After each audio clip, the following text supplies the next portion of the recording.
ശിരൂർ മണ്ണിടിച്ചിൽ മരിച്ച അർജുന്റെ കുടുംബത്തിനെതിരെയുള്ള സൈബർ ആക്രമണ പരാതിയിൽ പോലീസ് നടപടി തുടങ്ങി. യൂട്യൂബർമാരെയും ലോറിയുടമ മനാഫിന്റെ യൂട്യൂബ് ചാനലിൽ കമന്റ് ഇട്ടവരെയും കുറിച്ചാണ് അന്വേഷണം. മനാഫിനെ പ്രതിപട്ടികയിൽ നിന്ന് ഒഴിവാക്കിയേക്കും. കുടുംബം അന്വേഷണ സംഘത്തിന് നൽകിയ മൊഴിയിൽ മനാഫിന്റെ പേരില്ല.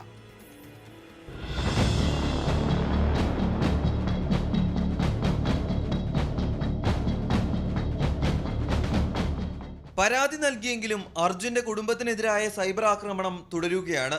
ഇതോടെയാണ് അന്വേഷണ സംഘം നടപടി വേഗത്തിലാക്കിയത്.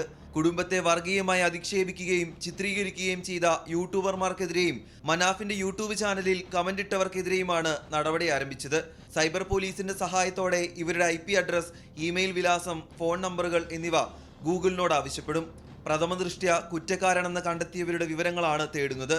മനാഫിനെ പ്രതിപട്ടികയിൽ നിന്നും ഒഴിവാക്കാനുള്ള നടപടിയും ആരംഭിച്ചു. പരാതിയിലും കുടുംബം നൽകിയ മൊഴിയിലും മനാഫിന്റെ പേരില്ല.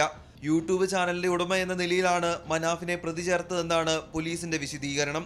24 കോഴിക്കോട്.